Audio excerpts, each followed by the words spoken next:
Welcome to Season 2 of Level With Us, where we'll be taking even deeper dives into the root causes and the intersecting issues of Central Ohio's housing crisis.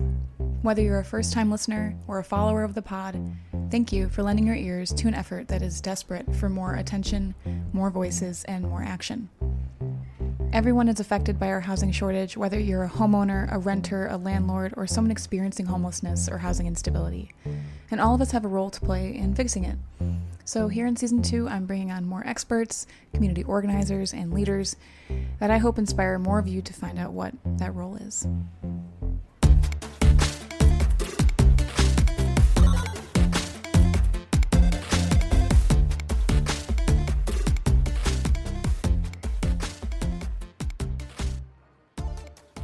I'm so excited to share this month's and next month's conversation with you. I had the privilege of chatting with Columbus Futurist David Staley, who is also an associate professor of history at The Ohio State University. Together, we discuss not only the future of housing, but the driving factors that determine it, and ways we could possibly build the future we want. This month's episode is more so laying the groundwork for what futurism is and explores more grounded applications, while next month's we will dive all the way into a futurist's imagination. That's when we'll discuss topics like the implications of AI, how to address systemic inequalities, and how we could restructure our culture and economy to not only guarantee housing for all, but to actually place a person's intrinsic value above their ability to generate income and just rethink what it means to be a contributing member of society. Big stuff. Let's get into it. It occurred to me just the other day, this January will be our 25th year. Wow. And it kind of snuck up on me, and I feel like we need to do something. Columbus Futurists began as the local chapter of the World Future Society, and we haven't been affiliated with the World Future Society now in probably close to 15, maybe even 20 years or so. So I describe it as a think tank, but I can be a little bit more precise in my language. And a couple of years ago, I borrowed an idea from the futurist Alvin Toffler, who's a very, very old name. He wrote this back in 1970, but I think the idea really holds. And if you allow me, I'd like to read it. This is just off our website. Yeah, let's do it. So Toffler said, corporations, local governments, schools, voluntary associations, and others need to examine their potential futures imaginatively. One way to help them to do so would be to establish in each community imaginetic centers, that was his word, imaginetic centers devoted to technically assisting brainstorming. These would be places where people, noted for creative imagination, are brought together to examine present crises, to anticipate future crises, and to speculate freely, even playfully, about possible futures. And I love that. I'm not certain that his vision has actually come to pass, but I think that's what we've established in Columbus. So broadly, Columbus Futurists is an imaginative center. Yeah. There was a book that came out, I guess now about 3 or 4 years ago, by Jack Fuller and Martin Reeves, two guys from Boston Consulting Group. And their book was called The Imagination Machine. And what they basically argued is that we, and I think they meant largely in the business world, but I think more broadly they mean we need more imagination. And companies need to be in the business of generating imagination, new ideas. Where do we get the ideas through the imagination? Yeah. So as futurists, we observe the world, and we look for differences that make a difference. They're called weak signals. That's one of the things that futurists look for. And so we have a technique or a way of organizing our observations. It's called STEEP: society, technology, environment, economics, politics, including geopolitics. And so anything we're observing about the world, we can sort of place in these different buckets. So I look for social trends. I look at music that young people are listening to, or fashions, or indeed political preferences. Technology, that's kind of obvious. I look for economic trends. And so that's the sort of research that we do, or the basis of our ideas. And then what we do from that is sort of imagine what are the implications of this. If this is a change that's occurring, well, what are going to be the effects of that? Yeah. Right? And so, I mean, I can point to all sorts of examples. Technology is probably the easiest one to look for. I pay attention to ideas that are being developed in commercial labs or university labs, and then think about the consequences about this technology. Like I said, I'm very interested in social trends, cultural trends, which are harder, frankly, to imagine their implications. Right. I once did an exercise with my students where I said, imagine, it's 20 years in the future, imagine what technology is going to look like. And they could do it without any difficulty. And then I said, what kind of music will college students be listening to in 20 years? And they had no idea. Those are harder, I think. But I think maybe more just as important to consider. Yeah, and plus, how do you know if something is kind of a long-standing, institution or a blip, Yeah, what's a fad? What's trend. A trend? What's a driver? And as futurists, we really try to look for drivers. These are not sort of individual fads, but what sort of social or political or cultural force that might be driving events forward. Looking into Columbus's future, there are some indicators that we may be on the right path. And there are ways we could get creative in responding to current and future needs. But as we discuss, the future for those in elected office or in the C-suite can often be as short-sighted as 1 year. For this reason, David recommends building futurism into our present policy-making strategies. I don't think of myself, at least in my futurist role, as either an optimist or a pessimist. I get asked this a lot. Am I optimistic or pessimistic about the future? And I say neither. Because the future is going to... We are right now living in someone's idea of utopia. And at the same moment, we're living in someone's idea of dystopia. It depends on who you are, your place in life, your privilege. And I tend to see the same thing about the future. That said, I think that there are a lot of opportunities that I'm tracking right now for housing in Central Ohio. I'm cautiously optimistic about the Regional Housing Coalition. I think it shows that leaders understand there's a problem. Whether they can deliver on solutions is a whole other matter. But I'm really optimistic about that.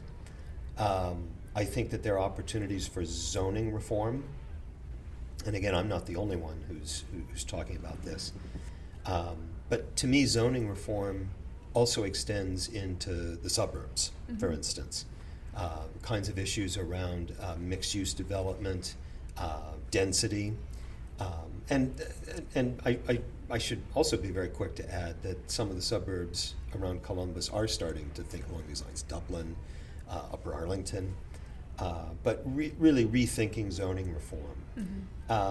And in that context, one of the opportunities I see, although I don't know how many people in Columbus are really talking or thinking in these terms, is the potential for developing more 15-minute cities in Columbus. And I don't know if I have to define that or not, but it's...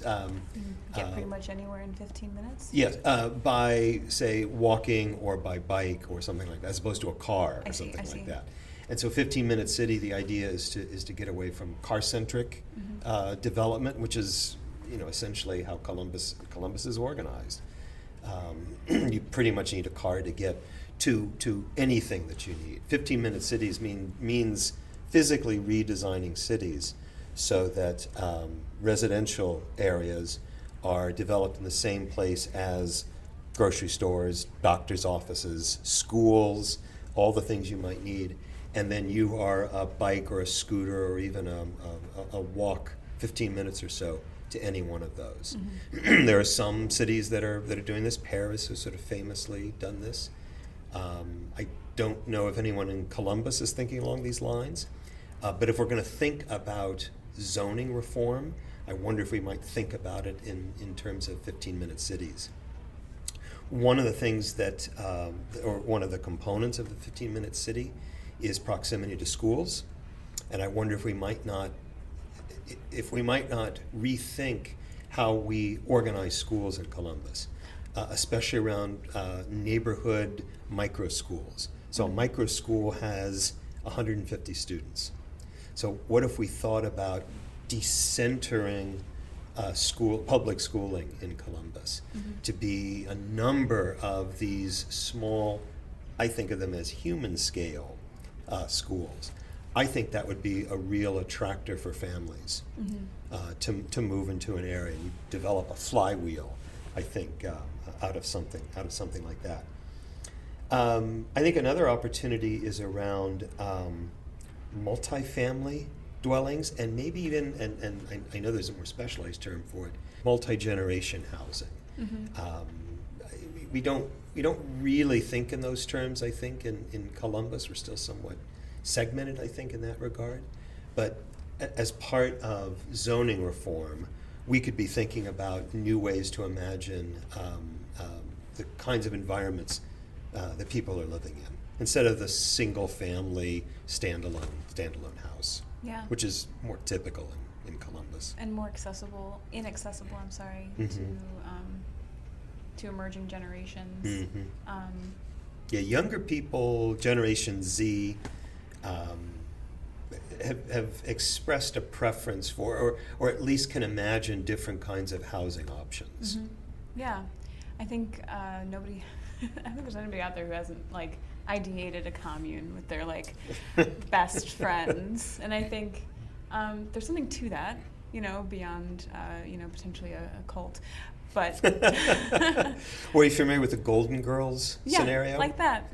Yeah. So with the exception of two characters, those were women that they weren't related. They were just the same age, and they were all either widows or divorced or something like that.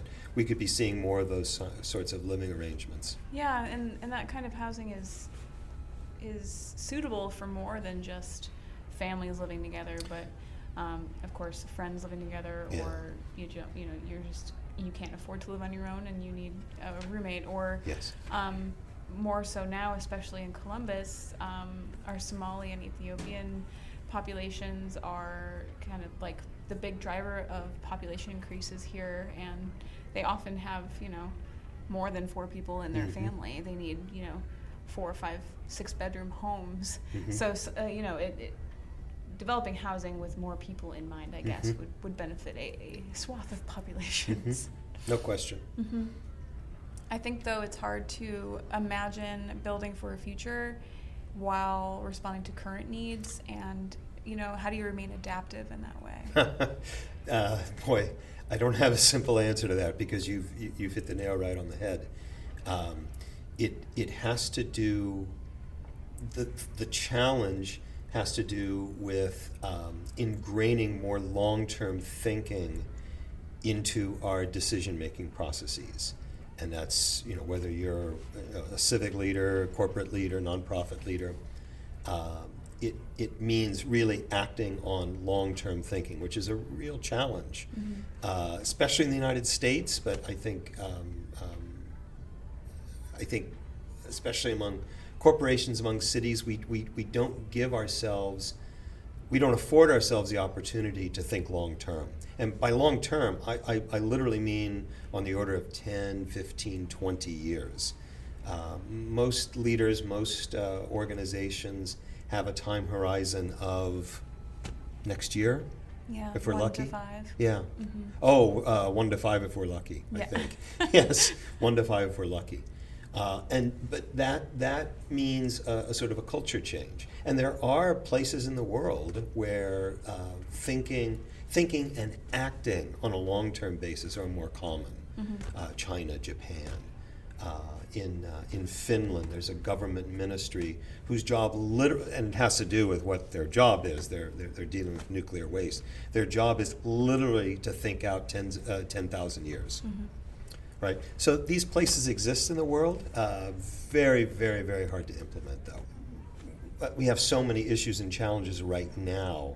I think the impulse is to say we need to deal with what's right here in front of us, and that it's maybe a luxury to think, long term. But I also think it's the way most everyone is incentivized, right? You're incentivized for the decisions and solutions you provide right now. We're not always incentivized for our long-term thinking.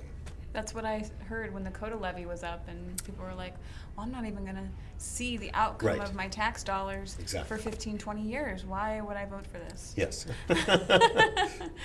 Well, because hopefully you're going to still be here in 15, 20 years, or you care enough to pay it forward. I don't know. Yes. It's very difficult, for instance, for a politician to say, look, I'm thinking out 20 or 30 years. I'm thinking about your kids and your grandkids. Yeah. That's a hard sell, I think, for most voters. But as futurists, this is what we do. We think out 20 to 30 years. Yeah, we need like a futurist government office, huh? I have definitely made that argument in a number of venues, and I've said as much to the governor. I've said it is becoming more common for futurists to be embedded in corporations and other organizations. It's the very, very rare government or political agency that has a futurist. I've been making this argument a lot that there should be a cabinet level position for a futurist.